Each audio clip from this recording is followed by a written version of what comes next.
Olá pessoal, boa tarde. 3 de dezembro de 2022, 14 horas.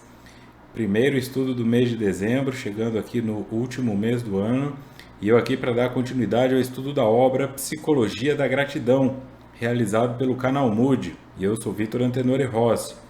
Estamos no encontro de número 39, capítulo 10.1, Gratidão a curto e a longo prazo. Já anuncio também que para 2023 farei o estudo da obra Em Busca da Verdade, de Joana de Ângeles também. Tá? Então, desde já, programe-se para comprar o livro, seja a mídia física ou a digital. Quando eu iniciei esse aqui, teve gente que deixou comentário falando que é muito caro. Tá? O livro está entre 28 e R$ 40 a cópia física, certo? Serão 40 episódios, nós estamos falando de R$ 1 por vídeo que você assiste aqui para a Joana, porque eu não tenho ganho com isso. Tá? Então, se você acha caro R$ 1 por tudo que é oferecido nos conteúdos daquele livro, isso é com você. Mas faça esse planejamento, faça essa reflexão. Não se utilize de PDF. Se você for fazer o estudo, adquira a cópia original. Tá? Mesmo que você tenha que guardar dinheiro para só conseguir comprá-la lá no fim do ano, faça esse movimento por todos os livros que são estudados aqui. As emoções constituem reflexos do self, exteriorizando as construções e ideações mentais. Quanto mais diluída a sombra que se lhe integra ao longo da evolução, mais fortes emoções tornam-se factíveis. Joana começa dizendo que as emoções são reflexos do self, exteriorizando as construções e ideações mentais. Ou seja, aquilo que eu mostro, lembrando que emoção é aquilo que é mais raso do que o sentimento, tá? Alegria é uma emoção, felicidade é um sentimento, tristeza, emoção, infelicidade, sentimento, tá? É sobre a emoção, é aquilo que passa e não vai ficar por muito tempo. Tá? O sentimento é mais um estado que pode ser mais duradouro. As minhas emoções, elas indicam como eu sou formado internamente. Tanto que quando Jung começou essa ideia dos complexos de tonalidade afetiva, quando você fala complexo de superioridade, complexo de inferioridade, complexo, ele chama de tonalidade afetiva porque ele meio que chegou a isso sem querer, querendo. Tá? Ele colocava os pacientes dele e falava palavras, pedindo que essa pessoa reagisse com aquilo que viesse à mente dela. Né? Então ele dizia família e a pessoa tinha que dar uma resposta. E ele começou a perceber que a mesma palavra em diferentes pessoas causava diferentes reações. Ele falava família para um e a pessoa enchia o peito para falar amor. Ele falava família para outra e a pessoa se encolhia entristecida. Se o mesmo símbolo causa uma reação emocional diferente, porque a pessoa ela é afetada de maneira diferente por aquele mesmo símbolo que é a palavra, então isso é um complexo de tonalidade afetiva. Ele é construído pelo afeto que foi de alguma maneira deturpado, positivado, não importa. Isso que Joana diz é: como eu reajo diante de determinada situação mostra o que eu tenho dentro. Por isso é fácil mentir quem eu sou. Quando eu estou ali num palco sendo um ator, quando eu estou ali num Tinder querendo mostrar que eu sou isso e aquilo. Mas no momento em que eu não estou percebendo a minha conduta, aí a verdade aparece. Quando as pessoas dizem, se você quer saber como é uma pessoa, veja como ela trata o garçom, veja como ela é no trânsito, é nesse sentido. A pessoa, ela recebe um estímulo, alguém fecha ela no trânsito. Tem um que fala, ai, que cara com pressa. Tem outro que fica 70 anos falando palavrão. É ali onde você descobre como a pessoa foi construída psicologicamente. Tá? Então as emoções são reflexos do que eu sou. Ela põe para fora a minha construção mental. Quanto mais diluída a sombra que se lhe integra ao longo da evolução, mais fortes emoções tornam-se factíveis. Eu deixo de ser tão vítima dessas construções, tá? Quando eu estou falando aqui de construção, não é para colocar a culpa e a responsabilidade na pessoa.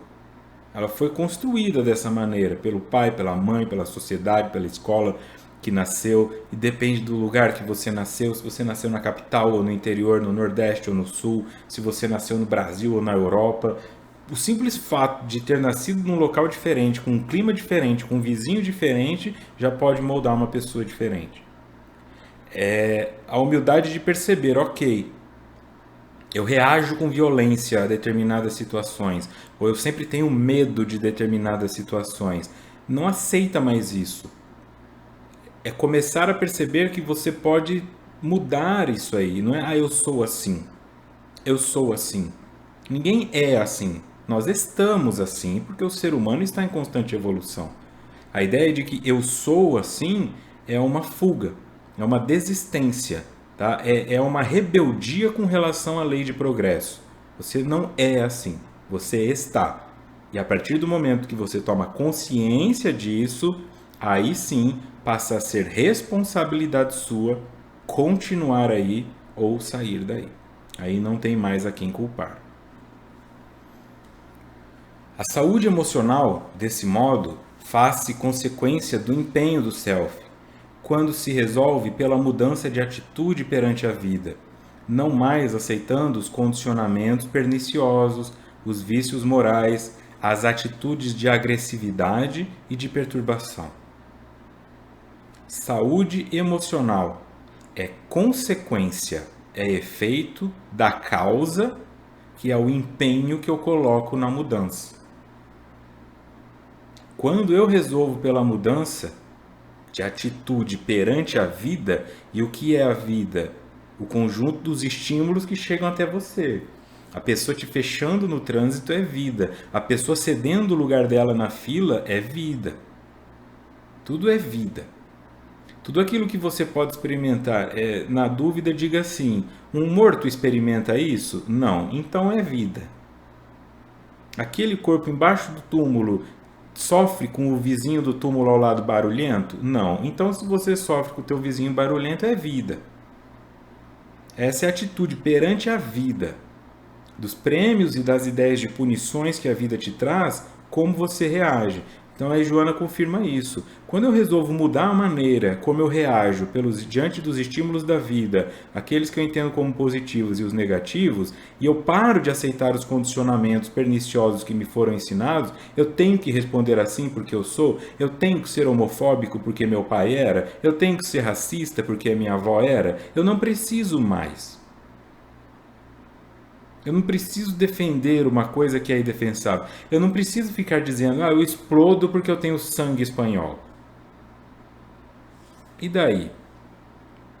Essa parte de uma conexão genética de predisposições, de temperamento, mas isso pode ser modificado porque não é o sangue. Então quer dizer que se você explode porque tem sangue espanhol e você doar sangue para uma pessoa calma, depois que terminar a doação ela vai começar a explodir? É você. É você que escolhe esse caminho porque esse é o caminho mais fácil.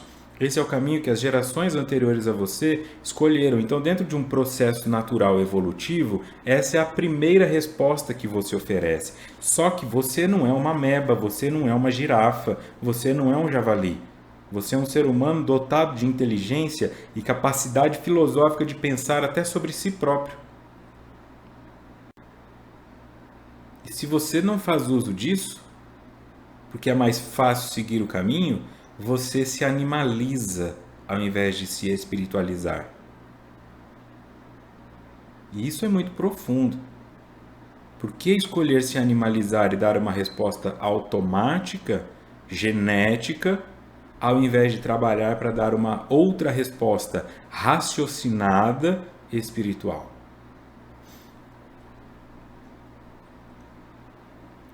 Quando se resolve pela mudança de atitude perante a vida, não mais aceitando tais condicionamentos e vícios morais, atitudes de agressividade e de perturbação, aí estamos no caminho da saúde emocional.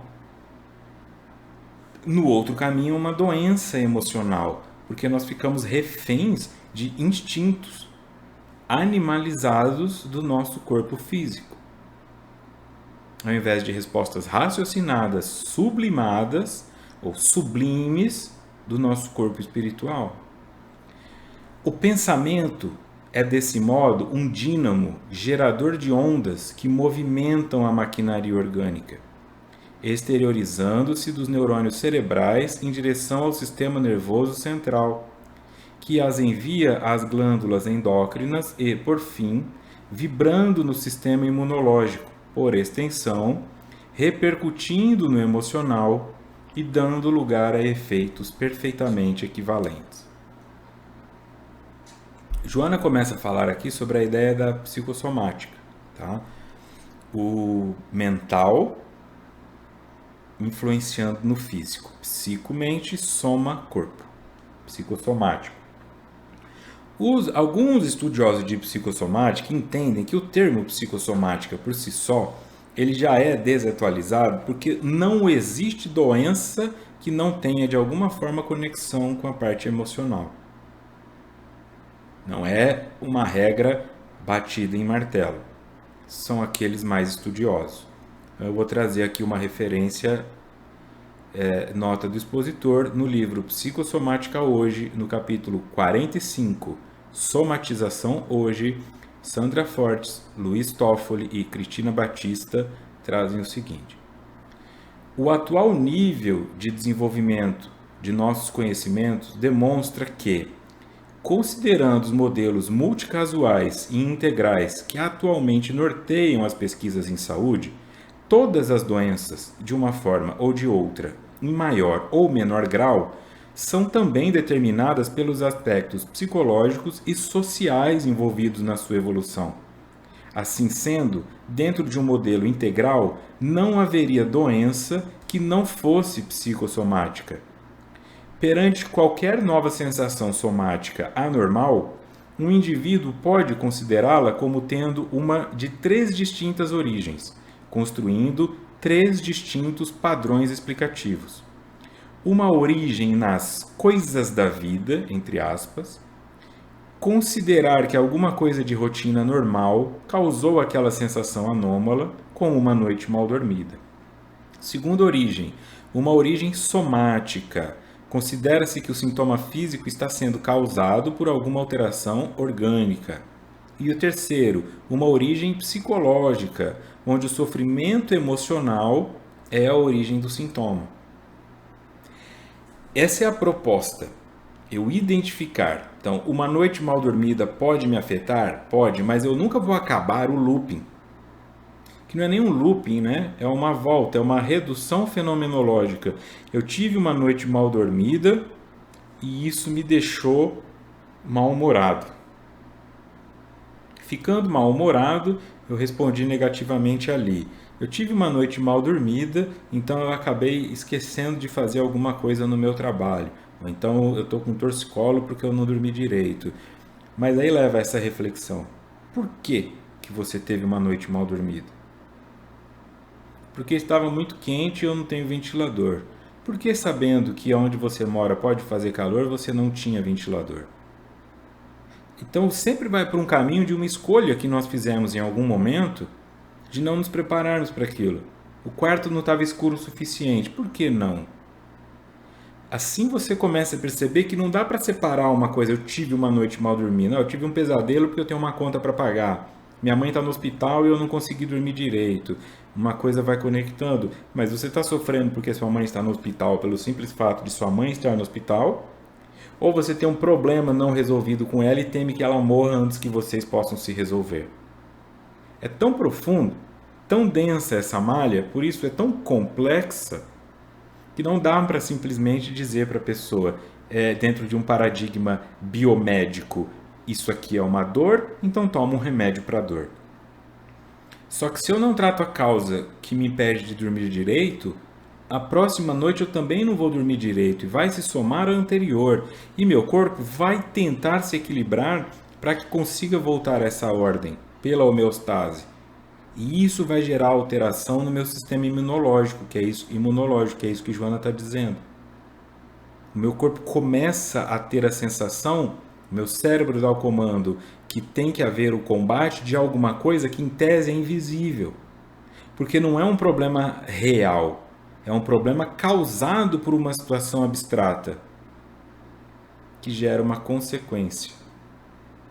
Então, essa violência que você expressa hoje, esse medo que você expressa hoje, esse vício por pornografia, esse vício por tabaco, eles são respostas que foram dadas por conta de uma causa. Eles são efeitos de uma causa que não foi trabalhada, foi medicada.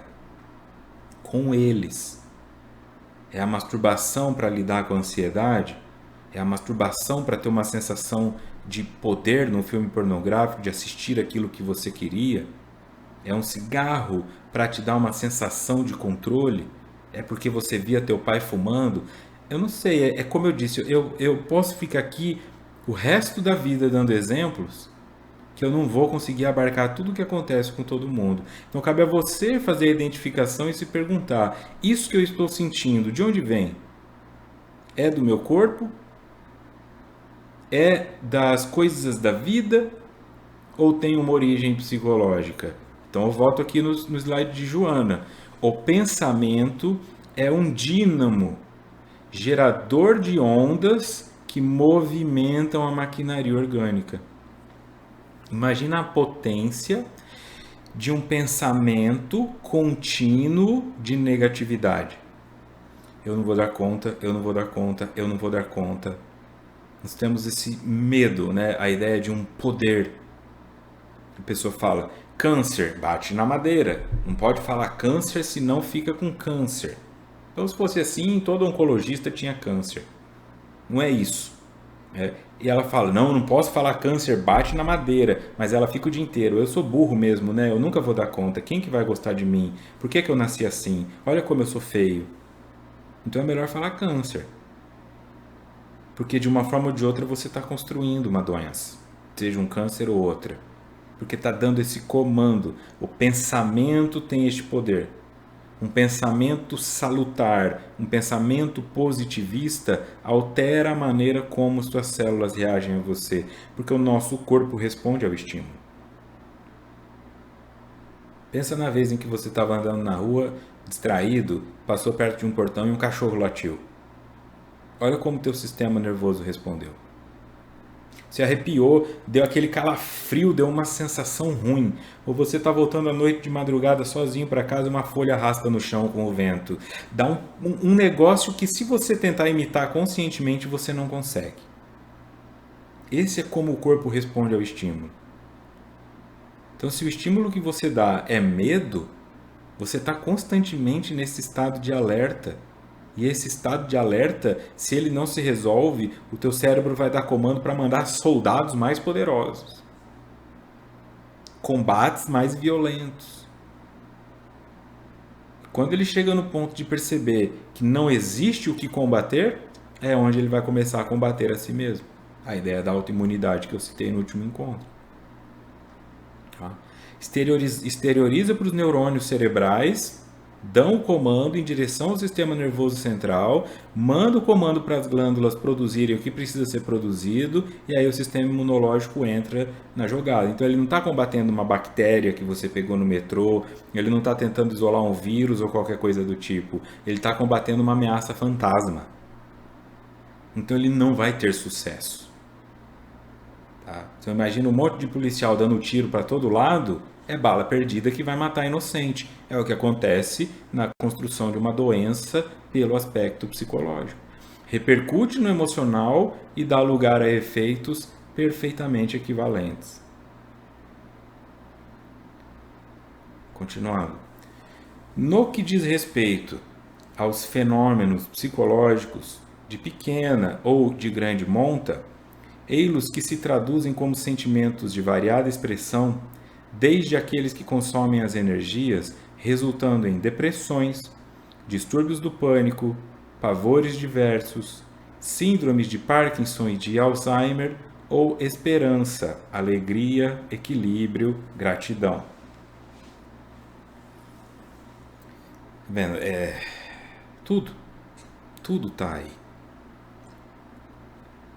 Quanto mais neurótica for uma sociedade, mais doenças e menos expectativa de vida ela vai ter. Pega a ideia dos Estados Unidos. É uma sociedade com grande potencial econômico, tá? Mas não se alimenta direito, porque ficam nessas rotinas de trabalhar 12 horas por dia. Não dá para você fazer uma refeição, depois descansar, dormir tranquilamente, brincar com seu filho. Eles ficam na roda.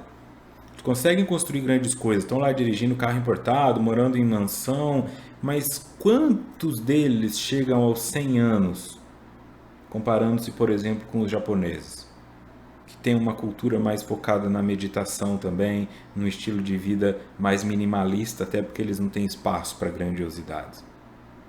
Não se alimentam tanto de gordura, não se alimentam tanto. Claro, tem exceções para tudo, mas eu falo culturalmente. Quantos indivíduos dos Estados Unidos chegam a 100 e poucos anos com qualidade de vida? É a troca que nós fazemos. Então é muita doença. Toda hora eu tô procurando remédio. Então olha como a cultura deles é focada em remédio. Qualquer filme que você assiste, a pessoa abre o armarinho do banheiro, tem 7, 8 vidrinhos laranja de remédio lá. Remédio para tudo. Aqui tem pessoas que fazem o mesmo. Mas de forma geral não é assim. Nós não temos essa cultura de remédio para tudo. Por quê? Porque como nós tivemos uma colonização portuguesa que trouxe escravos da África, nós também temos uma visão mais focada na fitoterapia e um contato maior com os indígenas daqui do que, por exemplo, os Estados Unidos têm com os deles lá. Foi uma guerra feia, massacre. Aqui foi uma dominação. Mas a ideia da troca, então você tem uma tia lá que sabe benzer, faz um boldo, a babosa no fundo para o cabelo, a pessoa planta em casa, lá eles não têm essa cultura. Então, naturalmente, tudo para eles é alopatia. Uma pequena dor de cabeça que poderia ser resolvida com um chá, eles já vão direto no remédio. Então, isso é cultural. São as escolhas que nós fazemos. E você começa a pensar, e eu? Como que eu lido com as questões emocionais? É cachaça, é cigarro, é maconha, é sexo, é jogo de computador, é videogame, PC, console. Como que você está lidando com isso tudo?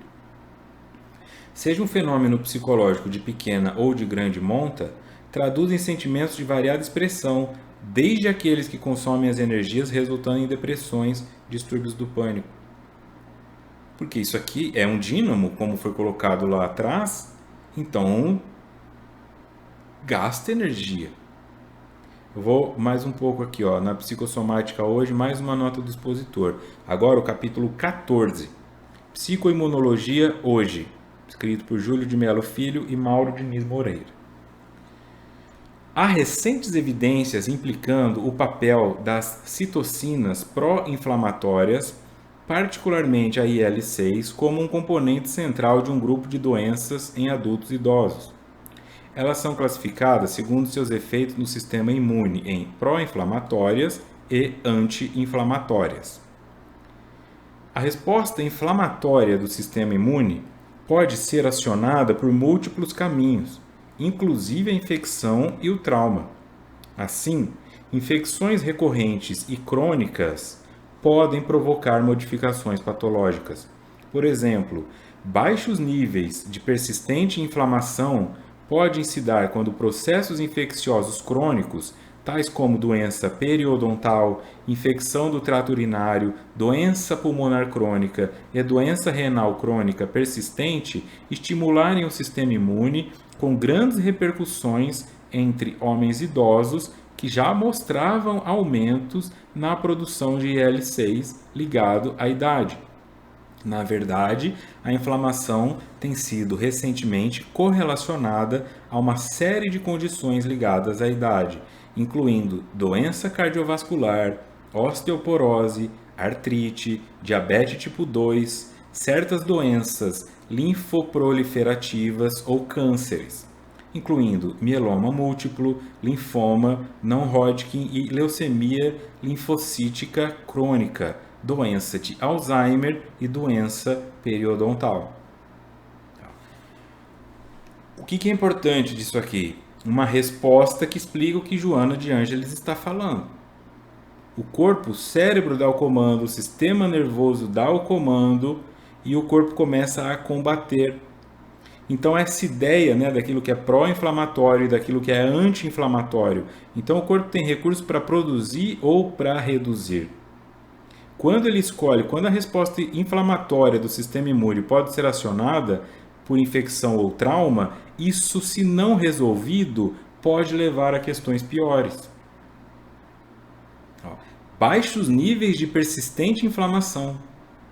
Doença periodontal. Então a pessoa não vai ao dentista, está com problema e não vai ao dentista, um negócio aqui, um negócio ali. Infecção do trato urinário, ela deixa para lá, vai resolvendo sozinha. Doença pulmonar crônica, doença renal crônica. Estimulam o sistema imune com grandes repercussões entre homens idosos, que já mostravam aumentos na produção da IL-6, que está aqui, ó, pró-inflamatórias.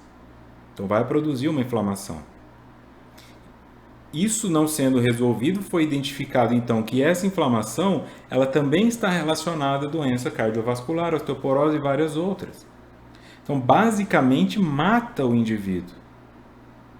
Uma coisa que começou por um processo que poderia ter sido evitado, porque ele poderia ter feito algo por si mesmo ao perceber que existia um desconforto. O nosso corpo, de certa forma, nos dando aquilo que nós buscamos. Eles fazem várias reflexões em vários sentidos. Até com a possível ideia de que algumas pessoas, neste mesmo livro eu falo, de que algumas pessoas podem ter tanto medo da morte, e elas não trabalham isso, elas ficam com medo da morte, elas vão envelhecendo, aí elas vão ficando mais apavoradas ainda com o medo da morte, a ideia de uma ruga, um cabelo branco, meu pai morreu, então agora só sobrou eu, que ela gera tanto estresse dentro dela mesma e ativa todos esses processos, que o Alzheimer vem como uma forma da mente. Então, se você não souber quem você é, aonde você está, você não sabe que você está para morrer. E aí as pessoas que sofrem dessa doença tendem a se lembrar de coisas quando elas eram novas, mas não se lembram das atuais. A principal questão é a perda da memória recente. Porque isso é uma forma que a mente encontra de manter o indivíduo com a sensação de que ele está longe da morte, já que a morte é o maior medo que ele tem.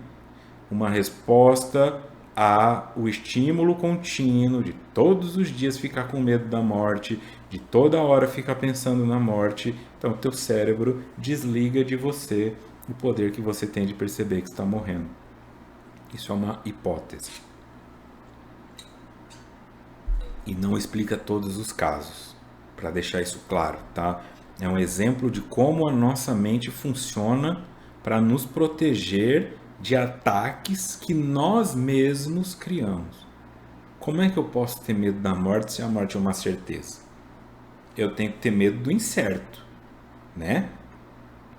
Você pode jogar R$1.000 100.000 vezes numa roleta no cassino e perder todas.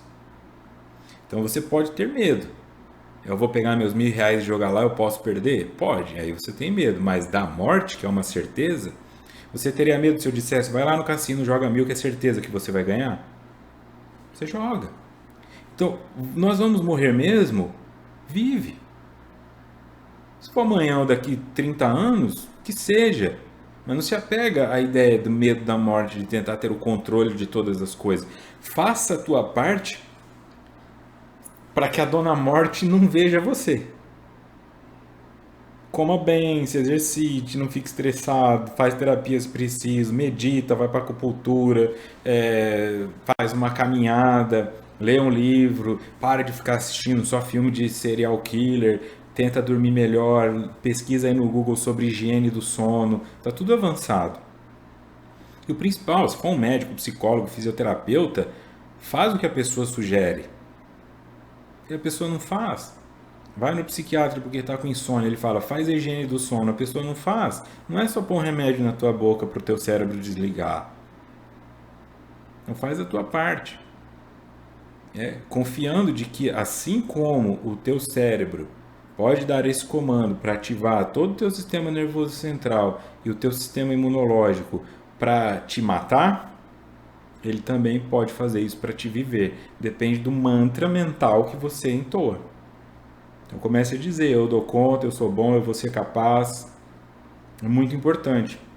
Teve um estudo que eu não lembro se foi o Triunfo Pessoal, onde eu disse que eu tinha, quando era mais novo, a sensação sempre de que eu perdi minha carteira. Eu perdi minha carteira.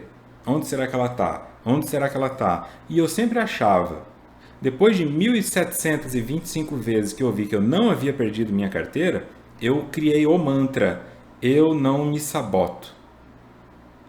Eu sei que eu tenho medo de perder a carteira, então mesmo se eu tiver com muito sono, ou se eu tiver bêbado, ou se eu tiver tomado uma anestesia, ou se eu tiver sido hipnotizado, eu sei que eu vou dar um jeito de guardar a carteira porque eu tenho medo de perdê-la. Depois que eu entendi que eu não me sabotava e esse mantra ficou impregnado em mim, até a vez em que eu perdi a carteira eu achei que eu não tinha perdido. Precisou a pessoa que me ligou, que achou a carteira, me ligar para falar que tinha achado, e eu ainda desconfiei achando que era golpe. Funcionou. Mas aí eu perdi a carteira uma vez na vida. Quando eu realmente perdi a carteira, aí eu lidei com isso. Mas antes disso, eu parei de me preocupar. Então cria um mantra: eu não me saboto, eu não sou feia, eu dou conta, eu sou competente, eu não sou pior que os outros. E vai repetindo isso até virar uma verdade. Aí teu cérebro fala: eu não tenho nada que atacar aqui. Sistema imunológico, fica tranquilo aí. Se entrar uma bactéria ou qualquer coisa, você mexe com isso. Mas não tem mais alarme, não tem mais buzina tocando. Tá? Então é isso que Joana fala, ó. Fenômenos psicológicos de pequena ou grande monta traduzem como sentimentos de variada expressão, desde aqueles que consomem energias, como aqueles que levam a desequilíbrios físicos, depressões, pânico, pavores, síndromes, Parkinson, Alzheimer e também esperança, alegria, equilíbrio, gratidão. É a sua mente que determina isso, não é o outro. Continuando em Joana. Compreende-se desse modo que um gênero de gratidão desconhecido é o perdão real. Para que se expresse esse sentimento nobre, o perdão, é imprescindível maturidade emocional, compreensão da realidade da existência, respeito ético pelo próximo, cultura da compaixão, sem o que muito dificilmente pode ser exercido. Olha, faz o que o médico propõe, faz o que a psicóloga propõe, agora faz o que Joana propõe. Perdão. E esse é o conflito. Porque a pessoa pensa: meu tio abusou sexualmente de mim quando eu tinha 7 anos, eu tenho que perdoá-lo? Não. Você não tem nada. Tudo é uma escolha sua. Então, aonde encaixa essa questão do perdão? É se perdoar por ter sido abusado. Porque pouca gente fala isso. Mas a pessoa que sofreu o abuso, além do abuso que sofreu, passa a vida se questionando se não foi culpa dela.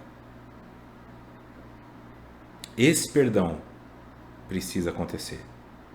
Não é porque você estava com um short curto. Não é porque você passou pelado na frente dele. Não é por causa disso e daquilo. Não é porque ele era bêbado. Não é porque ele sofreu violência quando ele era criança. Não tem justificativa além do simples fato de que ele escolheu te abusar. O peso tem que estar nele,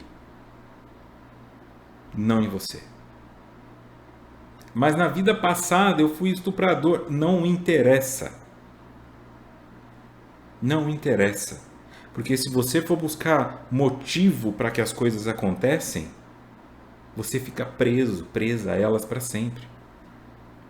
Então se perdoe. Eu não contei para minha mãe. Eu devia ter contado para minha mãe, mas eu não queria prejudicá-la. Meu vizinho, eu continuei indo lá, mas se ele me abusou uma vez, por que eu continuei indo? Será que eu quis ser abusado de novo? Olha isso aqui. Mas se você tem 5, 6, 10, 11 anos de idade, ou 40, não importa. Que diferença faz? Como é que você pode questionar que aos 6 anos de idade voltou no seu vizinho porque quis ser abusado? Se aos 6 anos de idade você estava aceitando o abuso como normal, é porque você já tinha sido vítima de negligência parental. Então o abuso sexual foi só a cereja de um bolo que já começou no abuso moral ou na negligência do pai ou da mãe. Então para de se culpar. Se perdoa.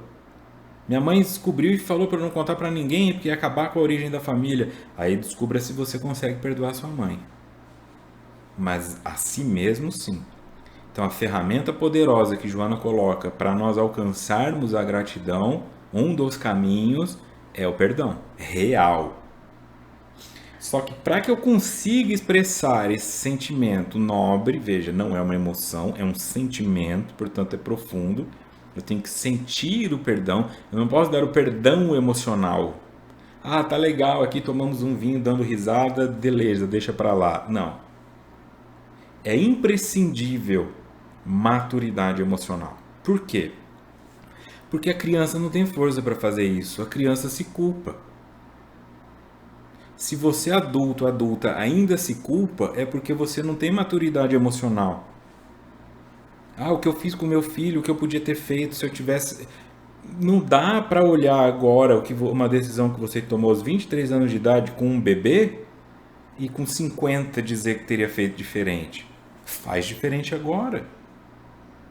Como? Parando de se culpar. Você tá pegando o cara de 23, a mulher de 23 que você era, e enchendo a cabeça da pessoa de culpa. Perdoa ela. Perdoa a si mesmo, a si mesma.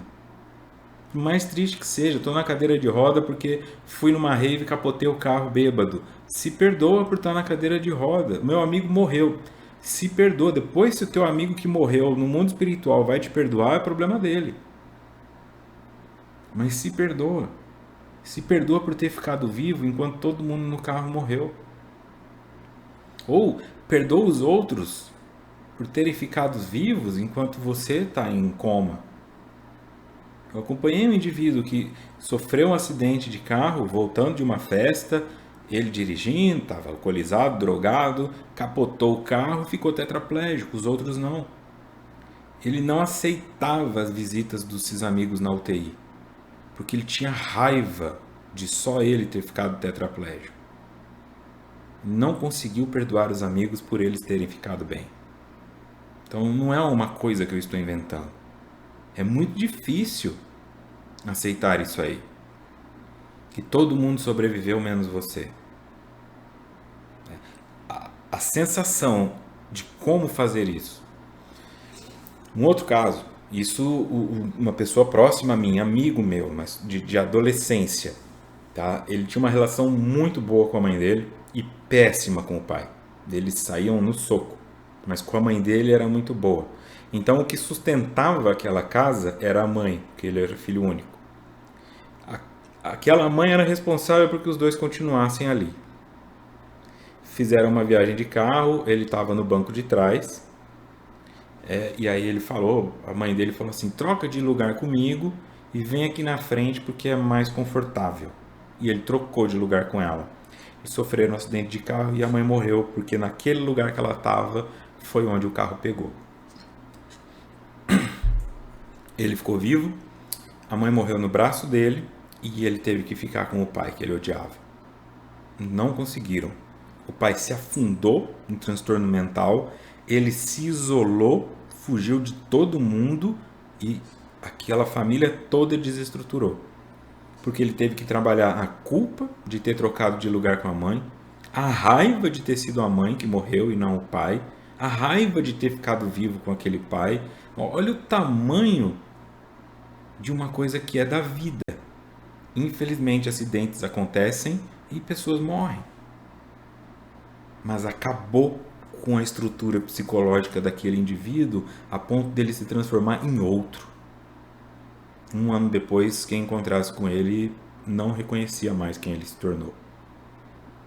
É esse espaço de perdão. Não estou falando de uma briga porque tua mãe falou um negócio que você não gostou. Eu estou falando da ideia existencial. De se perdoar por ser o gêmeo que sobreviveu ao parto. De se perdoar por por seu filho que não nasceu com deficiência intelectual ou física. Se perdoar por ter chegado mais longe que seus pais chegaram. Porque a gente se culpa se não toma cuidado. Preciso então ter maturidade emocional, compreensão da realidade da existência, respeito ético pelo próximo, cultura da compaixão, sem o que muito dificilmente pode ser exercido. Mas se eu não tenho essas coisas por mim, eu não me respeito, eu não tenho compaixão por mim, eu não tenho compreensão da minha realidade de existência, eu fico achando que eu sou mais ou menos do que eu sou, eu não consigo alcançar isso porque eu tenho muito para projetar. O perdão dignifica aquele que o favorece, como necessidade de conceder ao outro o pleno direito de caminhar conforme as próprias possibilidades. A luz sempre dilui sem alarde a sombra da ignorância, da maldade, da perversidade. Ponto de vista interessante de Joana. Quando eu perdoo uma pessoa, o perdão real, eu estou dando a ela, olha só, o pleno direito de ser quem ela é. A luz sempre dilui sem alarde a sombra da ignorância, da maldade, da perversidade. Então, quando eu falo do perdão emocional e não sentimental, é a mãe que tem raiva do filho porque ele não consegue chegar na hora. Ele perde a hora das coisas. Perde a hora de ir para a faculdade, perde a hora de encontrar a namorada, perde a hora do almoço, porque ele tem déficit de atenção. Então, aquela é a realidade dele, aquela é a possibilidade dele. Com algumas ferramentas comportamentais ou medicamentosas ele consegue, mas ela perdoa, deixa para lá e semana que vem briga de novo. Joana fala desse perdão que compreende. Eu não posso esperar que uma pessoa com uma lesão na coluna, que está numa cadeira de rodas, ande. Eu não posso ficar com raiva porque ela não consegue entrar no banheiro que não é inacessível. Eu não posso ficar com raiva dela quando ela diz: eu não vou a esse show com vocês porque o ambiente não é acessível, e ficar falando: para de frescura, a gente te carrega. Eu tenho que ficar com raiva do estabelecimento que não tem acessibilidade e ser compassiva com a cadeirante que não pode entrar, porque ela não quer ser carregada. Isso tem que ficar claro. É só pegar no colo, subir. Ela não quer. E talvez você no lugar dela também não quisesse. Ficar nessa sensação de impotência, de fragilidade. É um direito dela ir e vir. Se esse direito não está sendo respeitado, combata o estabelecimento e não a pessoa. Se alie à verdade. Perdoa. Compreenda. Se o indivíduo não tem condições de manter uma conexão afetiva, porque ele tem um transtorno de personalidade, porque ele tem um transtorno de conduta, porque ele tem qualquer coisa, porque a criação dele foi isso ou aquilo, ou você aceita ou você se afasta. Ah, mas meu marido não consegue ser fiel a mim. Aceita as traições ou se afasta, mas você não pode cobrá-lo deixar de ser o que ele é. Já ficou claro que ele é adúltero. É você que escolhe continuar aí. Perdão é isso. Eu te perdoo e deixo você ser quem você é. Mas eu não quero ser a pessoa que está ao teu lado enquanto você é quem você é. Aí sim. Ou fica e compreende que essa é uma limitação dele, que ele tem uma doença emocional. E que assim como a pessoa cadeirante não vai conseguir andar, ele não vai conseguir ser fiel. Não dá para você? Vai embora. Mas não fica tentando fazer milagre. Porque essa é a ideia do perdão. Então você olha para si e reconhece as suas limitações. Não é sobre se você poderia ter feito mais ou menos pelo seu filho. Você fez o melhor que estava ao seu alcance, que estava diante das suas possibilidades. Então não tem como existir algo melhor que o melhor. Se perdoa, se acolhe, tá bom. Eu não fui a mãe perfeita, mas eu também tava sendo uma esposa mais ou menos, mas fui uma filha boa. Tive que lutar contra processos psicológicos de me provar, quis crescer profissionalmente. Poxa, você fez um pouco de tudo, cresceu em todas as áreas, mas vai ficar olhando aquela onde você não foi perfeita, baseada num manual que não existe, e se culpando por isso? Entra lá na música do Kid de Abelha, né? A Fórmula do Amor. Eu tenho a pose certa para me fotografar. Aprendi num filme para um dia usar. Um certo ar cruel de quem sabe o que quer. Ela fica falando que ela sabe tudo como seduzir, mas não consegue. Ah, mas eu aprendi, disseram para mim que se eu fizesse isso, eu conseguiria, por isso ela fala, ainda encontro a fórmula do amor, porque não existe. Tem gente que vai ficar excitado se você gritar com ela. Tem outros que vai ficar excitado se você for uma pessoa introspectiva, porque é o que está dentro do outro. A aceitação. Mas antes de me aceitar, eu preciso me conhecer. Introspecção, autoconhecimento, sem julgamento. Você é um cientista, uma cientista analisando os dados. Aí depois você trabalha a aceitação. Olha que coisa feia aquilo ali, não interessa, é um dado a ser analisado. Você já pensou se o neurologista, a hora que pegasse uma ressonância, olhasse e falasse: ai meu Deus, um tumor, tira isso daqui? Tem que olhar. Onde está localizado? É operável? Tem chance de sobrevivência? Qual o tamanho está? Você tem que olhar, analisar o que está dentro de você. Olha para o teu egoísmo, olha para a tua vaidade, olha para os teus vícios, sem desviar o olhar, encara. Se aceita desse jeito no sentido de é óbvio que você tem algum problema, porque todos temos. É óbvio que você tem uma sombra, é óbvio que você tem uma deficiência. Faz o melhor que você pode com ela. Mas para isso você vai ter que encará-la, compreender aonde ela está e aí depois estudar a melhor forma de removê-la, diluí-la ou transformá-la. Tá? A luz sempre dilui sem alarde a sombra da ignorância, da maldade, da perversidade. A gratidão a curto prazo logo se faz um verdadeiro automatismo, no receber e no retribuir, no oferecer antes de conseguir, no ato de estar-se livre para a vida. Quando, ao contrário, espera-se a retribuição, vive-se a síndrome de Peter Pan, mantendo-se interessado em coisas e negando-se ao amadurecimento, à reflexão, à autodoação que dignificam. Gratidão a curto prazo. A partir do momento que eu aprendo isso, Joana fala, pelo treinamento, isso vai ficar automático. E eu compreendo que é o limite do outro. E deixo ele ser quem ele é. Se quero, perto fico, se não quero, me afasto. Mas não tento mudar o outro. Quando eu não faço isso e eu fico no aspecto da ingratidão, ela fala dessa síndrome de Peter Pan, ou síndrome de Peter Pan, mantendo-se interessado em coisas e negando-se ao amadurecimento. A reflexão, a autodoação que dignificam, porque a criança quer para ela nesse estágio de egoísmo, antes dela começar a desenvolver um ego, antes dela começar a perceber o outro como pessoa, como self. Então ele se nega ao amadurecimento. Então aqui nota do expositor sobre a síndrome de Peter Pan.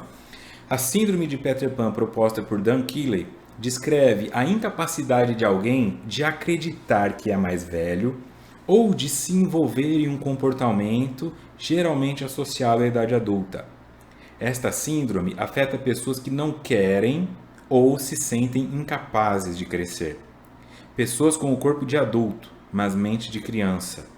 Não sabem ou não querem deixar de ser crianças. O termo vem do personagem infantil Peter Pan que nunca envelhece. Embora seja mais comumente atribuído aos homens, pode afetar também as mulheres. Umbelina Robles Ortega, professora da Universidade de Granada, relaciona a síndrome com pais superprotetores e a falta de habilidades para a vida que criam ansiedade na idade adulta. Segundo Keeley, o indivíduo tende a apresentar rasgos de responsabilidade, rebeldia, cólera, narcisismo, dependência e negação ao envelhecimento.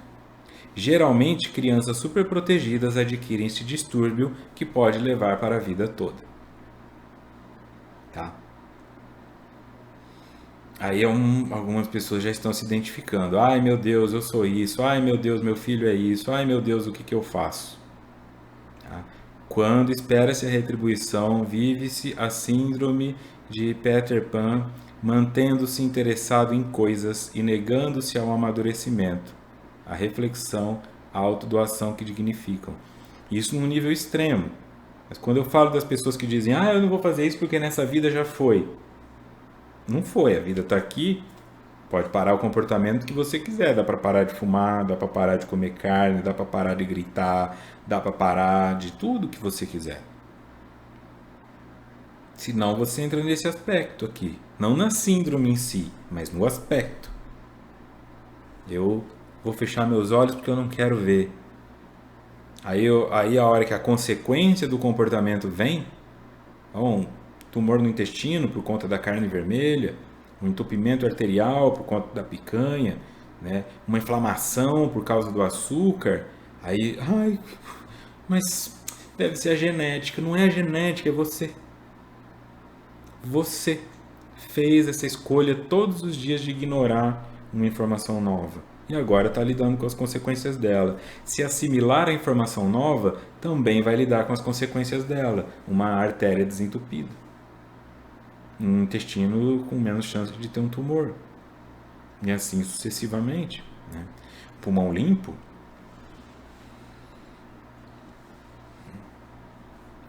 Então, traços.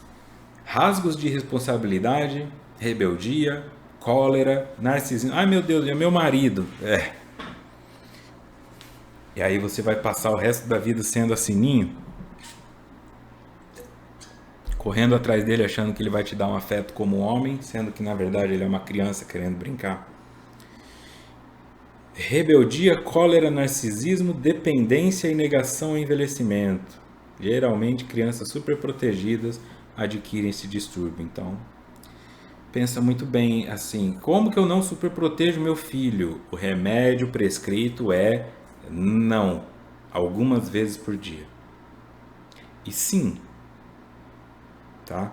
Sim também, mas em doses equilibradas. Dei 3 sims, dá 3 nãos. Dei 5 sims, dá 5 nãos. Dei 10 sims hoje, dá 10 amanhã. Vai gerando um equilíbrio onde ele consiga. Só não também. Aí é uma forma de punir, né? É uma outra prisão. A superproteção protege o indivíduo da frustração.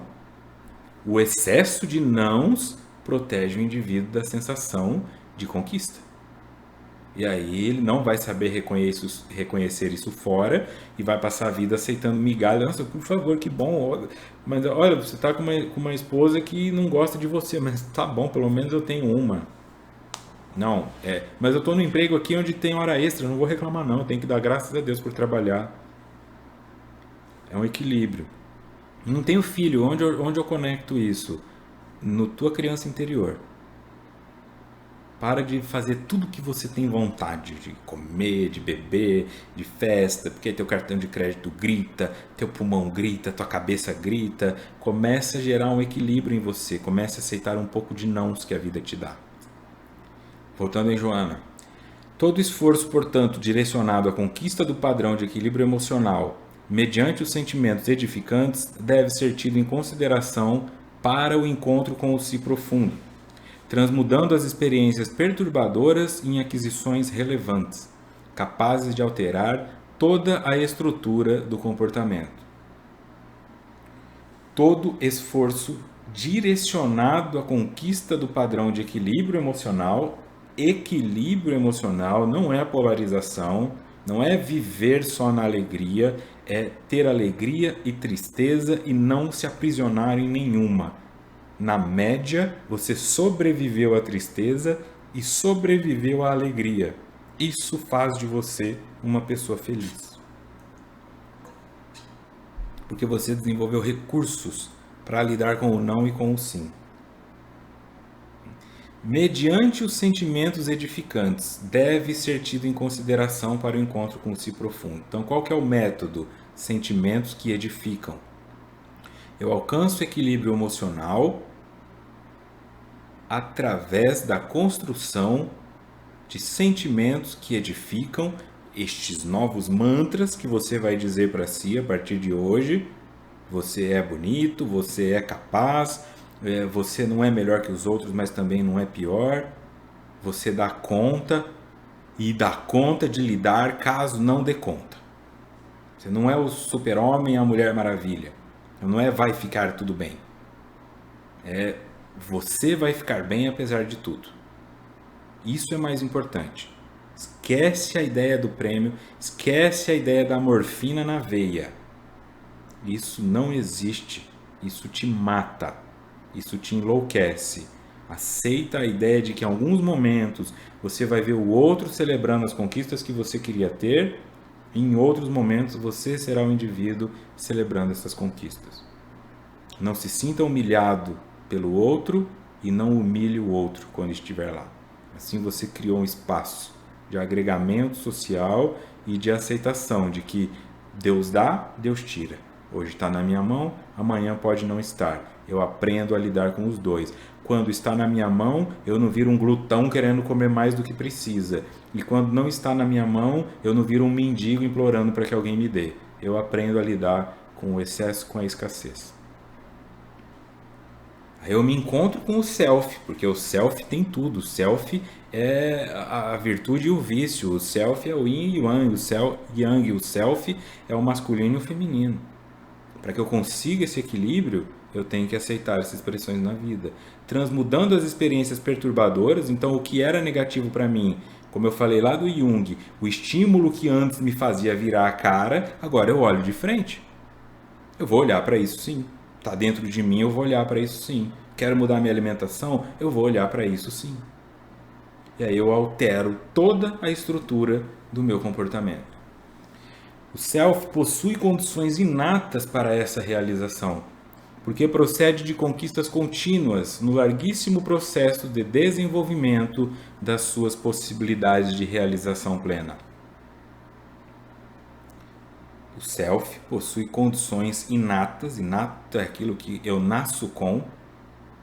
Então, para que esse equilíbrio torne-se real, a ferramenta já está em você. Pode chamar de centelha divina, pode chamar do que você quiser, mas existe dentro de você a ferramenta para que isso aconteça. Só que se ela está lá num quarto escuro na tua sombra, se ela está embaixo de um monte de entulho psicológico porque você não faz a higiene mental, você não conseguirá enxergá-las e não enxergando não será capaz de utilizá-las. Então compreenda o que essa doença comunica para você. Por que esta doença? Por que neste corpo? Por que agora? O que isso está dizendo? A que convite isto vem? Mapeia, não fica de olhos fechados. Se eu dormir uma semana vai passar. Não vai passar. Se eu me encher de remédio contra a dor, eu não vou sentir. Tem que sentir. Não é idolatrar a dor, mas compreenda que ela existe. Teu corpo está dizendo que algum abuso foi cometido. E esse abuso foi cometido por você. Então assuma a responsabilidade de dialogar com o seu corpo em tom cordial, porque se você não fizer isso, ele vai começar a gritar. E acredite, quando o corpo começar a gritar, só vai te restar falar amém. Eu aceito, eu aceito, eu aceito. Ó, tem que ir lá para a Amazônia, se enfiar na lama até o pescoço e deixar 725 mosquitos te picar. Você vai. É isso que as pessoas fazem. É meu carro para tratamento de dependência química? Vendo. Vai me curar? Vou. Olha, pastor, então se eu vender minha casa, meu filho se cura do câncer? Cura. Porque depois que o indivíduo não tem mais como combater aquilo, a doença está instalada. Se for uma doença fatal, se for uma doença crônica, ele vai buscando resposta em tudo. E a resposta já estava lá desde o começo. Muda sua alimentação, dorme melhor, caminha 40 minutos. Mas, aquela ideia, né? O outro falando é um chato. Então, o self possui essas condições porque procede de conquistas contínuas no larguíssimo processo de desenvolvimento das suas possibilidades de realização plena. É o ser o pai, ser a mãe de si mesmo, si mesma. Ninguém vai vir te salvar. Salve-se você. Próximo encontro, dia 10 de dezembro, capítulo 10.2, gratidão como norma de conduta. Hoje foi bom, hein?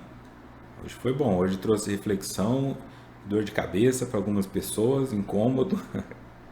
Aquele estudo maravilhosamente espinhento. Então, muito obrigado pela companhia de vocês. Que tenham ótimas reflexões. Um grande abraço e muita paz.